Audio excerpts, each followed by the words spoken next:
নমস্কার নমস্কার নমস্কার নমস্কার নমস্কার নমস্কার নমস্কার আপনাদের সবাইকে সবাইকে সবাইকে নমস্কার জানাচ্ছে আপনাদের সৌমিত্র বসু।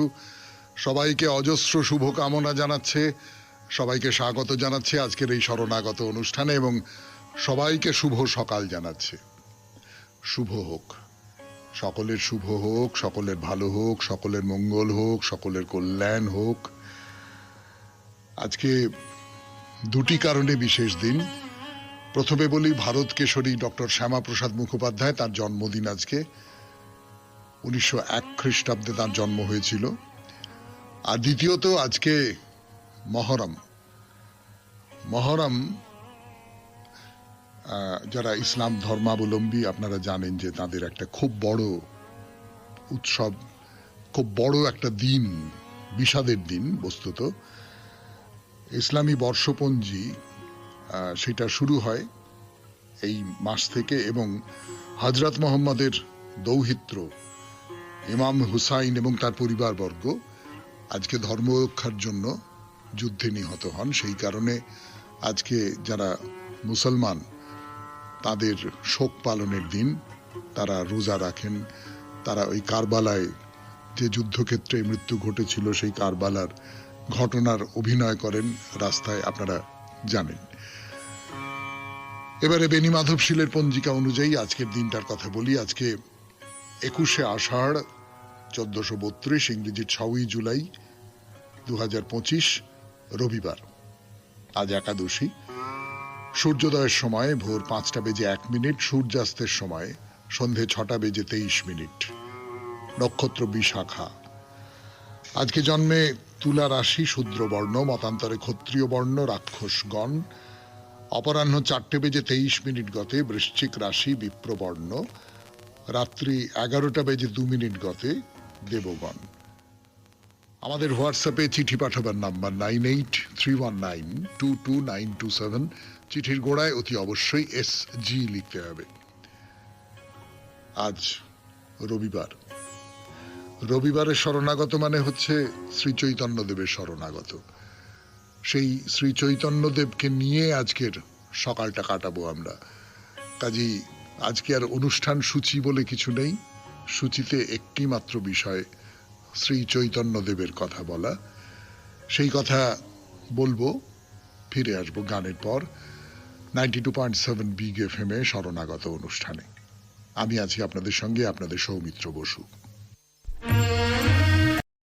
শরণাগত অনুষ্ঠানে মহাপ্রভুর কথা বলতে বসেছি আপনাদের। এবং হরিদাসের মৃত্যুর পর আমরা রঘুনাথের কথা বললাম। রঘুনাথের জীবন কথা, তাকে তিনি বৃন্দাবনে পাঠিয়ে দিলেন। এই যে তিনি যে নতুন ধর্মমতটা প্রতিষ্ঠা করতে চাইছেন, তিনি এইটা বুঝে গেছেন যে এটা সর্বজন স্বীকৃত হতে হবে, এটা প্রচার করতে হবে। মহাপ্রভু শাস্ত্র বিষয়ে খুব পণ্ডিত মানুষ ছিলেন এমন কথা হয়তো বলা যাবে না। তার কারণ হচ্ছে যে সত্যি সত্যি এত পড়বেন কখন, সেই সময়টাই বা কখন। এবং তিনি নিজে কিন্তু এই বিষয়ে কোনো গ্রন্থ রচনা করেননি। এইটা খুব গুরুত্বপূর্ণ একটা কথা।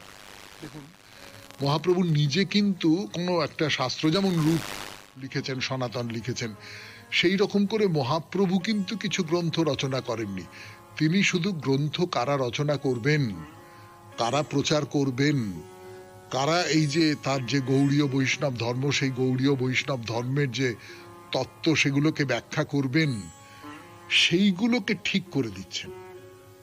ফলে তিনি ওই রামকেলিতে গিয়ে রূপ সনাতনকে উদ্ধার করে নিয়ে এলেন, তাদের প্রয়াগে এবং কাশীতে শিক্ষা দিয়ে নিজের কাছে নিয়ে এসে শক্তি সঞ্চার করে বৃন্দাবনে পাঠিয়ে দিলেন।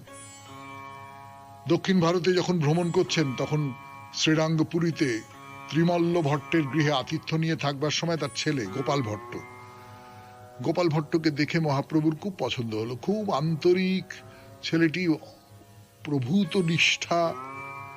তো তাকেও আধার বলে মনে করলেন এবং তাকে বৃন্দাবনে পাঠিয়ে দিলেন। এবং তার স্বীকৃতি হিসেবে মহাপ্রভু নীলাচল থেকে নিজের ব্যবহৃত যে কৌপিন সেটা পাঠিয়ে দিয়েছিলেন। তো এইবারে তপন মিশ্রের ছেলে রঘুনাথকে কৃপাদান করে নিজের কণ্ঠের মালা উপহার দিয়ে বৃন্দাবনে পাঠালেন।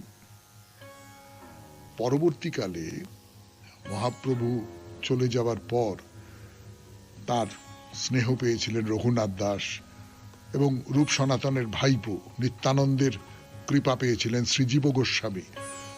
বৃন্দাবনে গিয়ে তাদের সঙ্গে মিলিত হয়েছিলেন। এই 6 গোস্বামী বৃন্দাবনে থেকে বৈষ্ণব তত্ত্ব নির্ধারণে বলুন, প্রচারে বলুন, এবং সেই অনুযায়ী কাজকর্ম করায় বলুন, মহাপ্রভুর যে স্বপ্নের জায়গা যেটা বৈষ্ণব তীর্থ, সেই তীর্থকে সত্যিকারের তীর্থ হিসেবে গড়ে তুললেন। তো যাই হোক, আমরা ফিরে আসি আবার মহাপ্রভুর জীবন কথায়। হরিদাস তো চলে গেলেন এবং মহাপ্রভুর হৃদয় একেবারে শূন্য করে দিয়ে চলে গেলেন, এবং তার স্বভাবে, তার ধরনে নানান রকমের পরিবর্তন দেখা দিচ্ছে। তিনি একেবারে প্রায় সব সময় কৃষ্ণের ভাবে মগ্ন থাকেন। কখনো সেই কৃষ্ণ ভাব অবলম্বন করার ফলে মন খুব গভীর প্রশান্তিতে ভরে রয়েছে, কখনো আবার ভীষণ উদ্বেগ, চঞ্চল হয়ে রয়েছেন, ছটফট করছেন ভেতরে ভেতরে, শরীরে নানান রকমের সাত্ত্বিক বিকার দেখা দিচ্ছে। এমনিতে স্বাভাবিক যে জ্ঞান বুদ্ধি, সেই জ্ঞান বুদ্ধি যেন লোপ পেয়ে যাচ্ছে। দিন রাতের হিসেব করতে পারেন না, সারা রাত কাটিয়ে দিচ্ছেন কৃষ্ণ কৃষ্ণ কৃষ্ণ কৃষ্ণ কৃষ্ণ কৃষ্ণ করে। ঘুম হয় না, প্রায় উন্মাদ হয়ে যান কখনো কখনো। মুরারি তার কাছ থেকে এসব দেখেই তার গ্রন্থে লিখছেন যে কখনো গান করেন, কখনো কাঁদেন, কখনো পদচারণ করেন, কখনো আবার মাটিতে শুয়ে পড়েন। এই রকমের একটা ভাব মহাপ্রভুর। শুনছেন মহাপ্রভুর কথা 92.7 বিগ এফএম এ রবিবারের শরণাগত অনুষ্ঠানে। আরো কথা বলবার জন্য ফিরে আসছি, মাঝখানে একটু গান শুনে নেওয়া যাক। ফিরে এলাম, আমি আপনাদের সৌমিত্র বসু। শুনছেন জীবনের সহজ পাঠ শরণাগত 92.7 বিগ এফএম এ। তো এই যে অবস্থা মহাপ্রভুর, যেটা বলছিলাম আপনাদের, সেই অবস্থা দেখে মহাপ্রভুর সঙ্গে যারা আছেন, তার অন্তরঙ্গ পার্ষদ যারা আছেন, তারা বুঝতে পারছেন যে শ্রীকৃষ্ণের যে রূপ রস গন্ধ, তার প্রভাবটা মহাপ্রভুর ইন্দ্রিয় অনুভূতিতে সঞ্চারিত হয়ে যাচ্ছে। কৃষ্ণ স্পর্শ অনুভব করছেন তিনি, এবং সেই কৃষ্ণ স্পর্শ অনুভব করবার ফলে তার সমস্ত মন, সমস্ত অন্তর একটা দিব্য ভাবে মধুময় হয়ে উঠছে। তো মহাপ্রভু তো ঘুম নেই। এমনি একদিন ওই খুব ভোরবেলা ঘুম ভেঙে গেছে তার, শয্যা ত্যাগ করেছেন। কিছুক্ষণের মধ্যেই মন্দিরে ওই যে শাঁখের আওয়াজ ইত্যাদি ইত্যাদি শুনতে পেলেন, কিন্তু যেতে হবে, একা একা মন্দিরে যাচ্ছেন। শরীর মন সবই খুব ক্লান্ত, শরীর জুড়ে একটা অবসাদ, মনের মধ্যে জড়তা। হাঁটতে হাঁটতে হাঁটতে হাঁটতে যাচ্ছেন।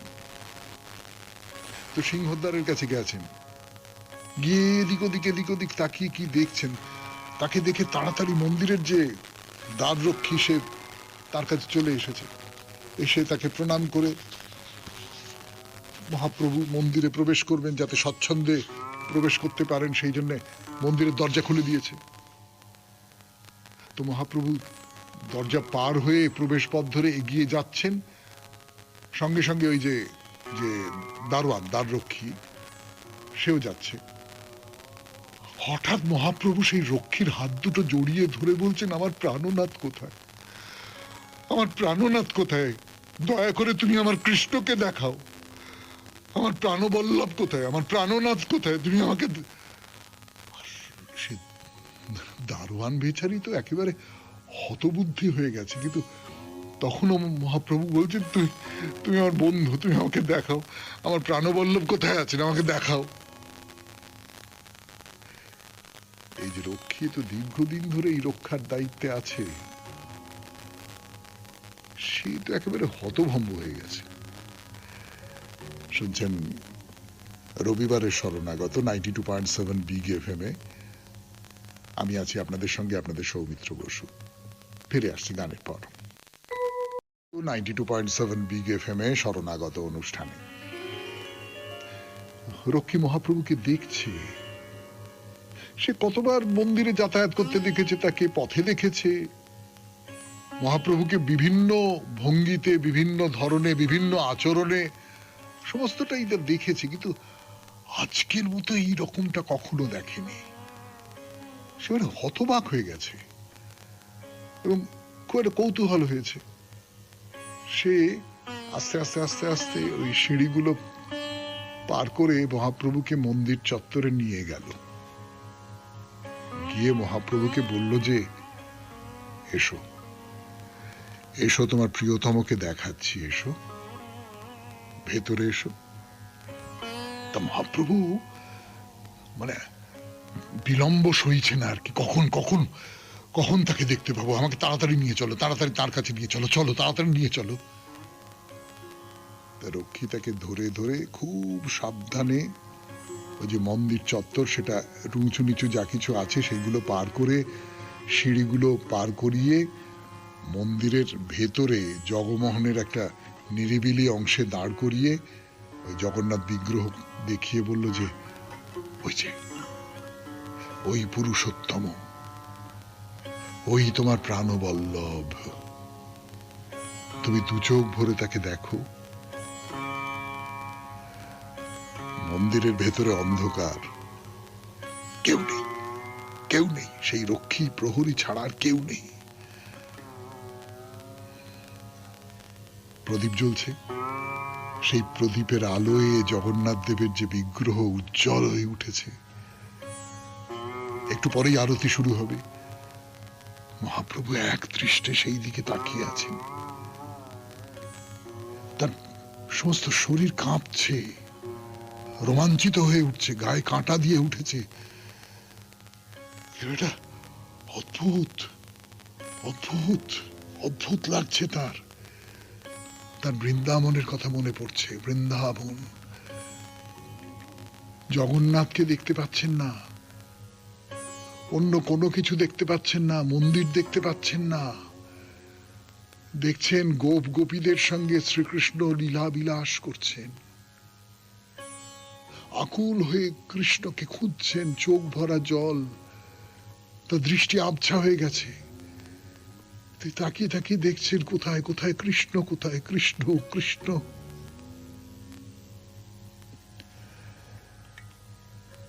শুনছেন রবিবারের শরণাগত 92.7 বিগ এফএম এ। আমি আছি আপনাদের সঙ্গে, আপনাদের সৌমিত্র বসু। মন্দিরে জগন্নাথ দর্শন করছেন মহাপ্রভু। ফিরে আসছি গানের পর। এলাম সেই তুঙ্গ মুহূর্তে। মহাপ্রভু একেবারে শেষ রাতে চলে গেছেন জগন্নাথ মন্দিরে। একজন দ্বাররক্ষী তাকে সঙ্গে করে করে নিয়ে গিয়ে জগন্নাথ দেবের সামনে দাঁড় করিয়ে দিয়েছেন। মহাপ্রভু তাকিয়ে আছেন জগন্নাথ দেবের দিকে এবং বৃন্দাবন বিহারীর দিকে যাওয়ার জন্য চেষ্টা করছেন। এমন সময় আরতি শুরুর শঙ্খ, ঘণ্টা ইত্যাদি ইত্যাদি বেজে উঠল। দীপমালা দুহাতে ধরে পূজারী আরতি করছেন, আর মহাপ্রভু সেই মুরলীধারী কৃষ্ণের মূর্তি দেখছেন, দেখছেন দেখছেন দেখছেন দেখছেন, একেবারে আত্মলীন হয়ে পড়েছেন। আরতি শেষ হলো, গোপাল ভোগ সমাপ্ত হলো। জগন্নাথের যারা সেবক ছিলেন তারা ভোগ নিবেদন করে তার হাতে মালা চন্দন পরিয়ে দিলেন। তো সেবকরা হুড়োহুড়ি করছেন, নানান রকম করছেন। আপনারা জগন্নাথ দেবের মন্দিরে গেছেন, সেখানে দেখেছেন যে সেবকেরা কিরকম হুড়োহুড়ি করেন, কিরকম হইহট্ট। তো এই সব কোলাহলে মহাপ্রভুর যে আস্তে আস্তে আস্তে আস্তে যে জায়গায় চলে গিয়েছিলেন, তিনি মানসিকভাবে সেইখান থেকে ফিরে এসেছেন। পুরোহিতরা তাঁর হাতে ভোগের প্রসাদ দিলেন। মহাপ্রভু ভোগের প্রসাদ দুহাত দিয়ে নিলেন, নিয়ে বললেন যে, কত রকম কত কিছু দিয়ে এটা তৈরি হয়েছে, দেবতা একে স্পর্শ করেছেন, এর কি কোনো দাম হয়? তিনি দাঁড়িয়ে থেকে এই প্রসাদের একটা টুকরো মুখে ফেলে দিলেন, আর বাকিটা বাড়িতে নিয়ে যাচ্ছেন, সবাইকার মধ্যে বন্টন করে দেবেন। গোবিন্দ পাশে দাঁড়িয়ে রয়েছেন, তার হাতে তুলে দিয়ে বললেন যে খুঁটে বেঁধে রাখো, খুঁটে বেঁধে রাখো, ওটা ওখানে গিয়ে সকলকে ভাগ করে দেব। এই যে প্রসাদটা মুখে দিয়েছেন মহাপ্রভু, একটা অমৃতময় স্বাদ পেয়েছেন তো, শরীরে, সমস্ত শরীরে পুলক জেগে উঠেছে, চোখ দিয়ে জল গড়িয়ে পড়ছে, আনন্দের অশ্রু, কণ্ঠরুদ্ধ হয়ে গেছে। বলছেন আহা আহা আহা আহা, এই প্রসাদ শ্রীকৃষ্ণের অধর স্পর্শ করেছে, এই প্রসাদ শ্রীকৃষ্ণের অধর স্পর্শ করেছে। সুকৃতি লভ্য ফেলা লব। তো এই যে কথাগুলো বলছেন মহাপ্রভুর সঙ্গে যে পার্ষদেরা আছেন তারা চলে এসেছেন, কেবলমাত্র দ্বার রক্ষিত এখন নেই, অন্যরাও চলে এসেছেন তখন মন্দিরের মধ্যে। তারা কিছু বুঝতে পারছে না, তারা নিজেদের মধ্যে বলছেন মহাপ্রভু কি বলছেন, কি বলছেন। তো একজন জিজ্ঞেস করলেন মহাপ্রভুকে যে আপনি কি বলছেন, আমরা তার মানে বুঝতে পারছি না, আপনি যদি একটু বলে দেন। তো মহাপ্রভু বলছেন তোমরা আমাকে এই যে শ্রীকৃষ্ণের অধরামৃত দিয়েছ তা ব্রহ্মারও দুর্লভ, সেটা অমৃতকেও হার মানায়। শুনলেন সকলে, কিন্তু কেউই মানেটা বুঝতে পারলেন না। তখন তারা আবার মহাপ্রভুকে বলছেন আপনি একটু দয়া করে বুঝিয়ে দিন কেন কেন এই কথাটা বলছেন। মহাপ্রভু বলছেন কৃষ্ণের যে ভুক্ত শেষ তার ফেলা নাম, তার একলব যে পায় সৌভাগ্যবান। মানে কি, মানে কি সেটা বলবো 92.7 বিগ এফএম এ শরণাগত অনুষ্ঠানে গানের পর। আপনাদের সৌমিত্র বসু 92.7 বিগ এফএম এ শরণাগত অনুষ্ঠানে।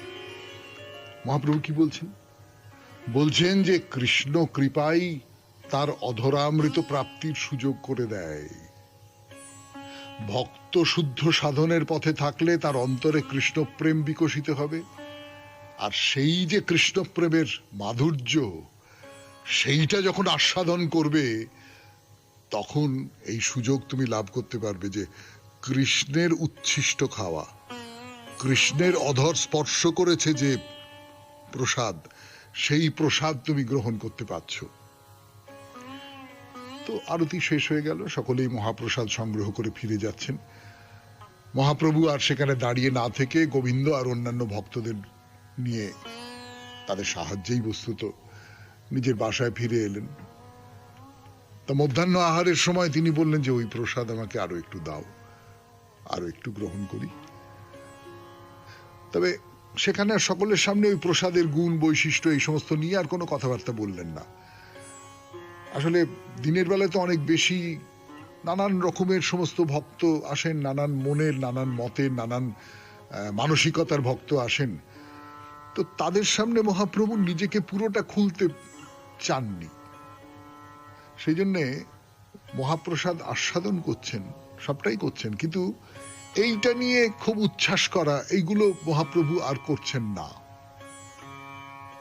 ভক্তদের সঙ্গে বসে আলোচনা করছেন, নানান রকম ক্রিয়াকর্ম করছেন ইত্যাদি ইত্যাদি, কিন্তু ওই যে কৃষ্ণের অধর স্পর্শের যে প্রসঙ্গটা, সেই প্রসঙ্গটা নিয়ে কোনো কথাবার্তা হচ্ছে না। তা সন্দেহ হয়ে গেল। মহাপ্রভু সান্ধ্যকৃত্য সেরে একেবারেই নিকট কয়েকজন তার যারা পার্ষদ, তার যারা অনুগত, তাদের নিয়ে ওই নিজের ঘরের দাওয়ায় বসে এটা ওটা নানান বিষয় নিয়ে আলোচনা করছেন এবং গোবিন্দকে ডাকলেন, গোবিন্দ শোনো। তো গোবিন্দ এলেন, বললেন যে সকালে ওই যে মহাপ্রসাদ সংগ্রহ করেছিলুম তার বাকি অংশটুকু একটু দাও। তো গোবিন্দ যেটুকু ছিল বাকি সেটুকু দিলেন। তিনি তার থেকে কিছুটা অংশভাগ নিয়ে পরমানন্দপুরী, ব্রহ্মানন্দপুরী এই দুজনের উদ্দেশ্যে পাঠিয়ে দিলেন।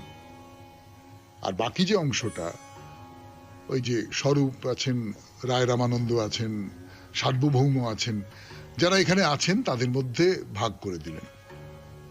তো সবাই তো খুব একেবারে দুহাত বাড়িয়ে সেই প্রসাদ গ্রহণ করলেন করে, এবং সেই প্রসাদের মধ্যে একটা দিব্য সৌরভ পাচ্ছেন। তা সকলেই খুব মহাপ্রসাদের গুণের কথা এই সমস্ত কথাবার্তা খুব বেশি করে বলছেন। আর মহাপ্রভু বসে বসে তাদের এই যে তৃপ্তির কথা বলছেন, তারা এইটা শুনতে শুনতে মিটি মিটি মিটি মিটি হাসছেন। তো একসময় জিজ্ঞেস করলেন, আচ্ছা তোমাদের একটা কথা জিজ্ঞেস করি, তোমরা তো প্রাকৃত বস্তু মানে চিনি, কর্পূর, ঘি এই সমস্ত দিয়ে মেশানো খাবার তো কত খেয়েছো, সেই সব খাবারের মধ্যে এই রকমের একটা সুস্বাদু ভাব কখনো লক্ষ্য করেছো? শুনছেন রবিবারের শরণাগত 92.7 বিগ এফএম এ। আমি আছি আপনাদের সঙ্গে, আপনাদের সৌমিত্র বসু। মহাপ্রভুর কথা বলবার জন্য ফিরে আসছি গানের পর। এলাম, শুনছেন মহাপ্রভুর কথা 92.7 বিগ এফএম এ শরণাগত অনুষ্ঠানে। প্রসাদ খেয়েছেন, জগন্নাথের প্রসাদ মহাপ্রভু খেয়েছেন, তার চারপাশে যারা আছেন তারা খেয়েছেন এবং খেয়ে বলছেন যে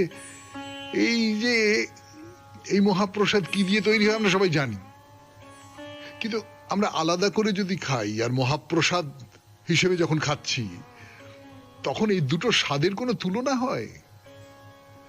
এই যে মহাপ্রসাদের স্বাদ একটা অন্য রকমের স্বাদ, অপূর্ব একটা স্বাদ। এই স্বাদ কখনো ওই চিনি, কর্পূর, ঘি দিয়ে তৈরি যে ব্যাপারটা তৈরি হয় তার সঙ্গে মেলে না। এইটা ওই কৃষ্ণের অধর স্পর্শ করেছে বলেই তো ভক্তের নিবেদিত প্রাকৃত বস্তুর মধ্যেই গুণাতীত চিন্ময়তার ভাব বিকশিত হয়। কৃষ্ণ কৃপার বৈশিষ্ট্যই এমন। আমরা এর আগে বহুবার বলেছি যে প্রসাদ খেলে তার স্বাদটা অন্যরকম লাগে। এটা কেন হয়? মানে খিচুড়ি ভোগ, ধরুন খিচুড়ি তো খাই, বাড়িতে খাই, কিন্তু যে মুহূর্তে প্রসাদের সঙ্গে দেওয়া হয়, প্রসাদ হিসেবে দেওয়া হয়, সেই মুহূর্তে কিন্তু তার স্বাদ একেবারে অন্যরকম হয়ে যায়। তো এই মহাপ্রভু বলছেন যে কৃষ্ণের অধর স্পর্শ করেছে বলে, এরকম করে ব্যাখ্যা করছেন। তো যারা শুনছেন সামনে বসে বসে, তারা তো একেবারে মোহিত হয়ে উঠেছেন, অনুপ্রাণিত হয়ে উঠেছেন, এবং ভেতরে বিশ্বাস তৈরি হয়েছে যে হ্যাঁ হ্যাঁ, শ্রীকৃষ্ণের অধর স্পর্শ করেছে এই যে প্রসাদ আমরা গ্রহণ করলাম, সেটা ওই অধরের স্পর্শ আছে, মেশানো আছে এর মধ্যে। তো সবাই হরে কৃষ্ণ হরে কৃষ্ণ, হরে কৃষ্ণ হরে কৃষ্ণ, হরে কৃষ্ণ হরে কৃষ্ণ এই সমস্ত করছেন। এবং মহাপ্রভু বলছেন যে আমি আর কি বলবো, আমি তো অত বলতে পারবো না। তুমি এই যে কৃষ্ণের অধরামৃত এই নিয়ে রামানন্দ রায়কে বলছেন তুমি তুমি তুমি কিছু বলো রায়, তুমি কিছু বলো। তো রায় বলছেন, ভাগবত থেকে কিছু উদ্ধৃতি দিচ্ছেন। বৃন্দাবনের গোপীরা বলেছিল, ব্যাপারটা কি, শ্রীকৃষ্ণ যে বেণু ব্যবহার করতেন তার প্রতি গোপীদের প্রচ্ছন্ন ঈর্ষা ছিল। তারা মাঝে মাঝে এই বেণুর প্রসঙ্গ নিয়ে কৃষ্ণের কাছে অভিযোগ করতেন যে এই বেণু কি এমন পুণ্য করেছিল যে সে সবসময় আপনার বা তোমার অধর সুধা পান করে। আমরা বুঝতে পারি না, তোমার অধর সুধা পানের অধিকার একমাত্র গোপীদের আছে, আর বেণু সেটা পান করছে, বাঁশি সেটা পান করছে। 92.7 বিগ এফএম এ শরণাগত অনুষ্ঠানে শুনছেন মহাপ্রভুর কথা। তার সূত্র ধরে রায় রামানন্দ ভগবত গীতার কথা বলছেন। ফিরে আসছি, একটু গান শুনে নি। রায় রামানন্দ যে শ্লোকটি বলছেন যে বাঁশি কেন শ্রীকৃষ্ণের অধর সুধা পান করবে, গোপীরা তাই নিয়ে অভিমান করছেন, রাগারাগি করছেন। তো এই যে শ্লোকটি শুনে, শ্লোক শুনি মহাপ্রভু মহাতুষ্ট হইলা, রাধার উৎকণ্ঠা শ্লোক পড়িতে লাগিলা।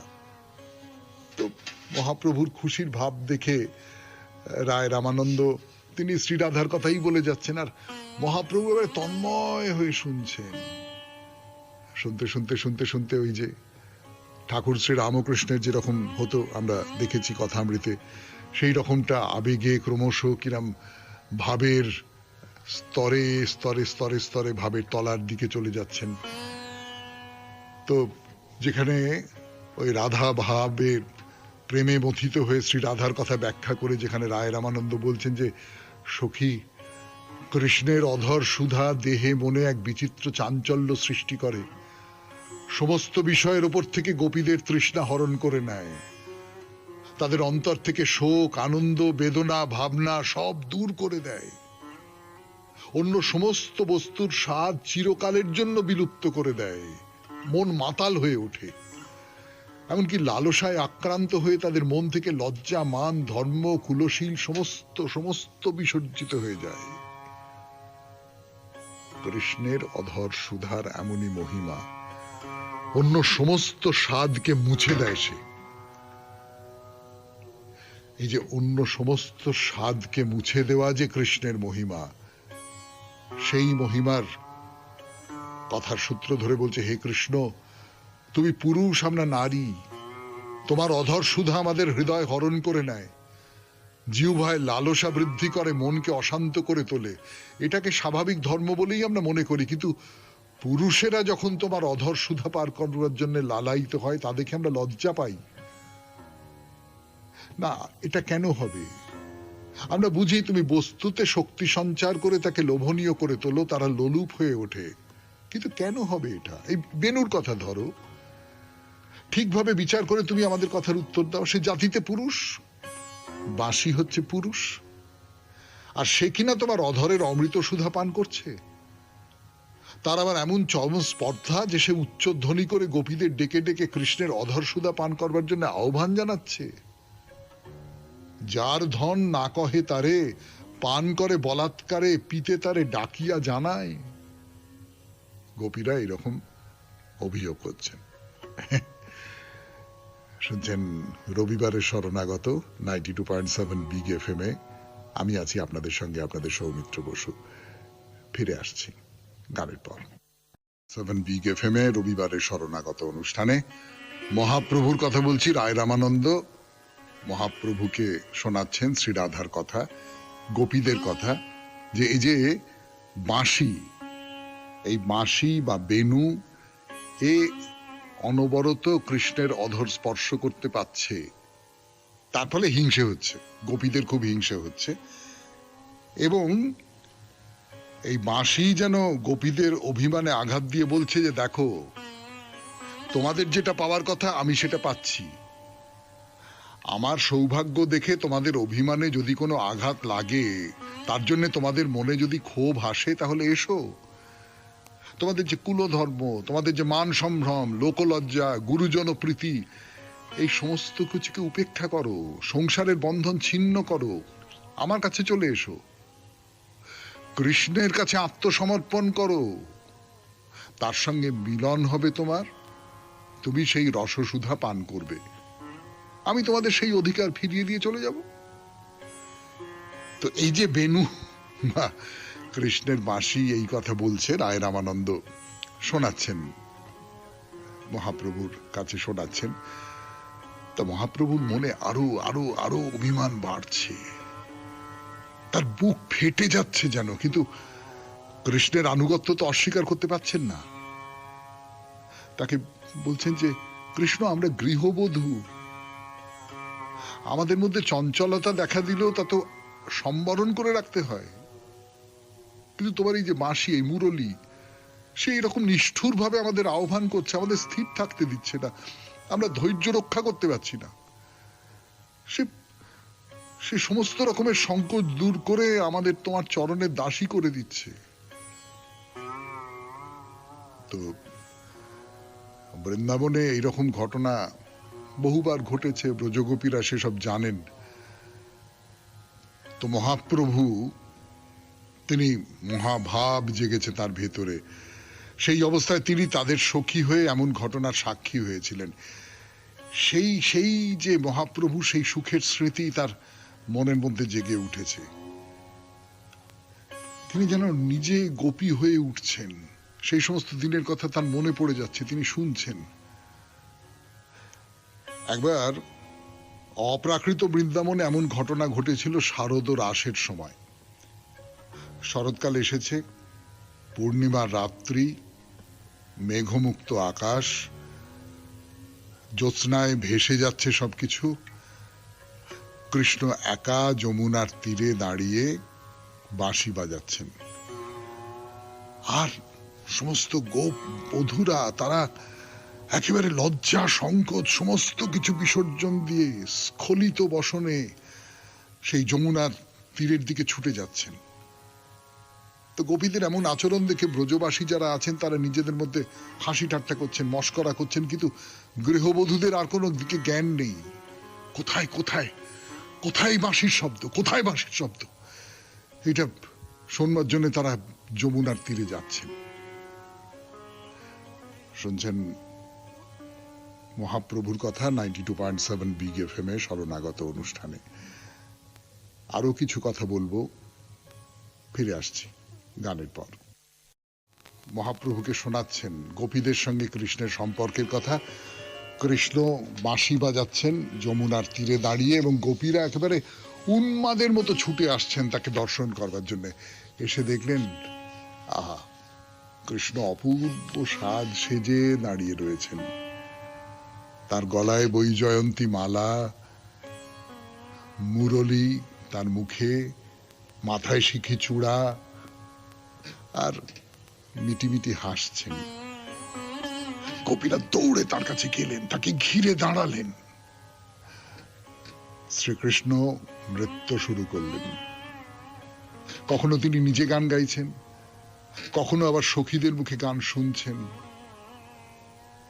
কল্পনা করবার চেষ্টা করুন, জ্যোৎস্না রাত, পূর্ণিমা, চরাচর ভেসে যাচ্ছে, যমুনার তীর, যমুনার জলে সেই চাঁদের আলো পরে ঝলকে ঝলকে উঠছে, তার পাড় চারপাশে ঘন গাছপালা, সেই সমস্ত কিছু জ্যোৎস্নার আলোয় একেবারে মাখামাখি হয়ে আছে।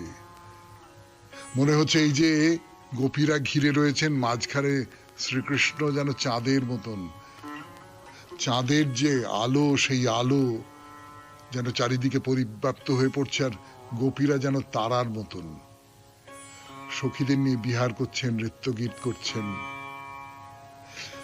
এই যে কৃষ্ণ এইরকম করে তাদের সৌভাগ্য এনে দিলেন, তো গোপীদের মনে হচ্ছে যে হ্যাঁ, আমরা কি হলুম, কৃষ্ণ আমাদের বাঁশি বাজিয়ে ডেকে এনে এইরকম করে আমাদের সঙ্গে নৃত্য করলেন। তো তাদের খুব অভিমান হয়েছে। সেই অভিমানের বশে তারা হঠাৎ কৃষ্ণের দিকে তাকিয়ে দেখলেন কৃষ্ণ নেই, অন্তর্হিত হয়েছেন, কোথাও দেখতে পাওয়া যাচ্ছে না তাকে। গোপীরা চারপাশে খুঁজছেন, দেখতে পাচ্ছেন না, বিলাপ করছেন, তারস্বরে বিলাপ করছেন, হাহাকার করছেন, কোথায় গেলে কৃষ্ণ, কোথায় গেলে?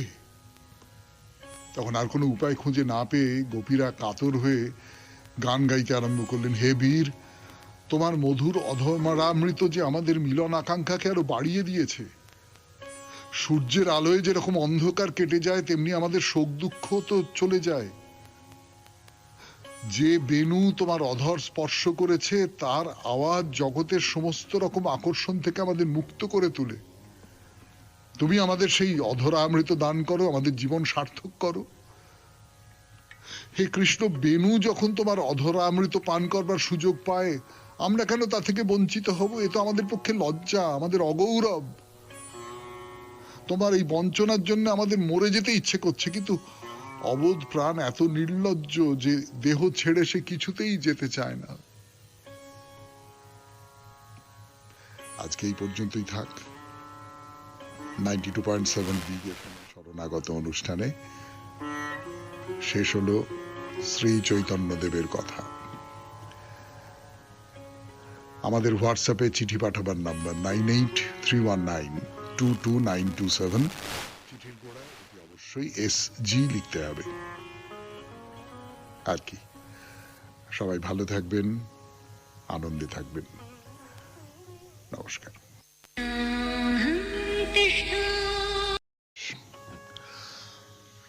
নমস্কার নমস্কার নমস্কার নমস্কার নমস্কার নমস্কার নমস্কার আপনাদের সবাইকে নমস্কার জানাচ্ছে আপনাদের সৌমিত্র বসু। সবাইকে অজস্র শুভকামনা জানাচ্ছে, সবাইকে স্বাগত জানাচ্ছে আজকের এই শরণাগত অনুষ্ঠানে, এবং সবাইকে শুভ সকাল জানাচ্ছে। শুভ হোক, সকলের শুভ হোক, সকলের ভালো হোক, সকলের মঙ্গল হোক, সকলের কল্যাণ হোক। আজকে দুটি কারণে বিশেষ দিন। প্রথমে বলি, ভারত কেশরী ডক্টর শ্যামাপ্রসাদ মুখোপাধ্যায়, তার জন্মদিন আজকে। 1901 খ্রিস্টাব্দে তার জন্ম হয়েছিল। আর দ্বিতীয়ত আজকে মহরম। মহরম যারা ইসলাম ধর্মাবলম্বী আপনারা জানেন যে তাদের একটা খুব বড় উৎসব, খুব বড় একটা দিন, বিষাদের দিন বস্তুত। ইসলামী বর্ষপঞ্জি সেটা শুরু হয় এই মাস থেকে এবং হযরত মুহাম্মদের দৌহিত্র ইমাম হুসাইন এবং তার পরিবারবর্গ আজকে ধর্ম রক্ষার জন্য যুদ্ধে নিহত হন। সেই কারণে আজকে যারা মুসলমান তাদের শোক পালনের দিন, তারা রোজা রাখেন। তারা ওই কারবালায় যে যুদ্ধক্ষেত্রে মৃত্যু ঘটেছিল সেই কারবালার ঘটনার অভিনয় করেন রাস্তায়, আপনারা জানেন। এবারে বেনি মাধবশীলের পঞ্জিকা অনুযায়ী আজকের দিনটার কথা বলি। আজকে 21শে আষাঢ় 1432, ইংরেজির 6ই জুলাই 2025, রবিবার। আজ একাদশী। সূর্যোদয়ের সময় ভোর 5:01, সূর্যাস্তের সময় সন্ধে 6:23। নক্ষত্র বিশাখা। আজকে জন্মে তুলা রাশি শূদ্রবর্ণ, মতান্তরে ক্ষত্রিয় বর্ণ রাক্ষসগণ। অপরাহ্ন 4:23 গতে বৃশ্চিক রাশি বিপ্রবর্ণ। রাত্রি 11:02 গতে দেবগণ। আমাদের হোয়াটসঅ্যাপে চিঠি পাঠাবার নাম্বার 9831922927। চিঠির গোড়ায় অতি অবশ্যই SG লিখতে হবে। আজ রবিবার। রবিবারের শরণাগত মানে হচ্ছে শ্রী চৈতন্যদেবের শরণাগত। সেই শ্রী চৈতন্যদেবকে নিয়ে আজকের সকালটা কাটাবো আমরা। কাজেই আজকে আর অনুষ্ঠান সূচি বলে কিছু নেই। সূচিতে একটি মাত্র বিষয়, শ্রী চৈতন্যদেবের কথা বলা। সেই কথা বলবো, ফিরে আসবো গানের পর 92.7 বিগ FM এ শরণাগত অনুষ্ঠানে। আমি আছি আপনাদের সঙ্গে, আপনাদের সৌমিত্র বসু। FM এ শরণাগত অনুষ্ঠানে